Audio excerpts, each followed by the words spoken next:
Tudo começou em uma garagem suburbana na Califórnia, em meados dos anos 70. Entre fiações expostas e o cheiro de solda, dois jovens Steves, Jobs e Wozniak, buscavam democratizar o que antes pertencia apenas a governos e grandes corporações. Enquanto Wozniak era o gênio dos circuitos, Jobs era o mestre da visão. Ele não via apenas placas de silício, ele via uma ferramenta de libertação intelectual. O Apple I era rudimentar, mas o Apple II seria o primeiro computador que as pessoas realmente quereriam ter em suas salas de estar. A ascensão foi meteórica. Aos 25 anos, Jobs era um milionário e um ícone cultural. Mas o sucesso trouxe uma pressão insuportável. Ele buscava algo que ninguém mais via, uma máquina que fosse intuitiva, quase humana. Nascia o projeto Macintosh. O Macintosh de 1984 foi apresentado como uma quebra de correntes. No entanto, os bastidores eram uma zona de guerra. A busca incessante de Steve pela perfeição o colocou em rota de colisão direta com a diretoria da Apple e o CEO que ele mesmo recrutou, John Sculley. Em 1985, o impensável aconteceu. O fundador foi expulso de sua própria criação.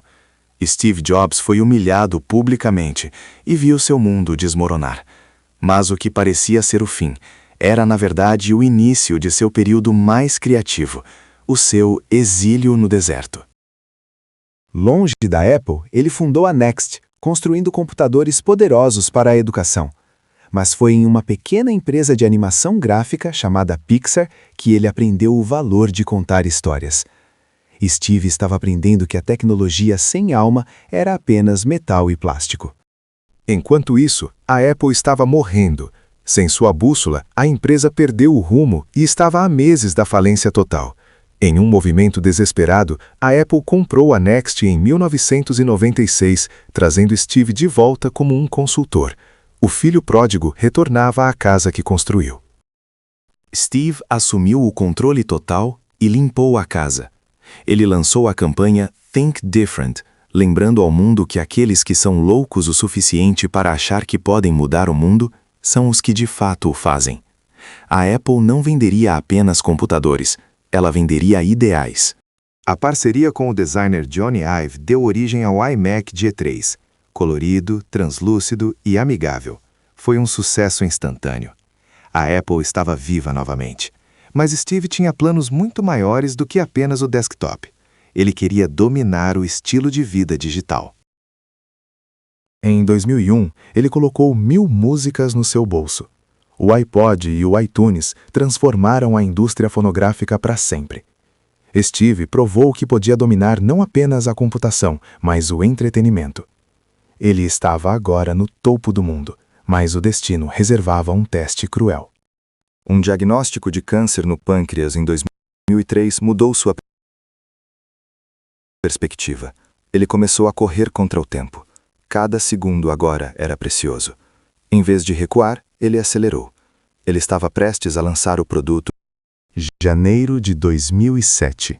O palco do Moscone Center. Steve anuncia 3 produtos. Um iPod de tela larga, um telefone celular revolucionário e um comunicador de internet. Mas não eram 3 aparelhos. Era apenas um. O iPhone. O mundo nunca mais seria o mesmo. O iPhone não era apenas um telefone, era uma extensão do nosso ser.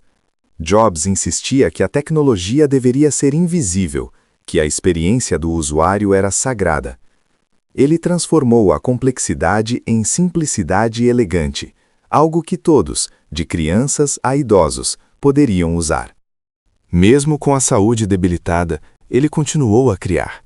O iPad preencheu a lacuna entre o telefone e o computador, realizando um sonho de décadas.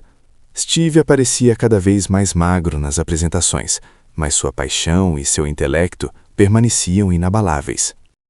Ele sabia que seu tempo era curto. Em seu famoso discurso em Stanford, ele nos lembrou que a morte é a melhor invenção da vida, pois ela limpa o velho para dar lugar ao novo. Ele instou uma geração a continuar faminta, continuar tola. Steve Jobs faleceu em 5 de outubro de 2011. O mundo parou. Velas foram acesas em frente às lojas da Apple em todo o planeta.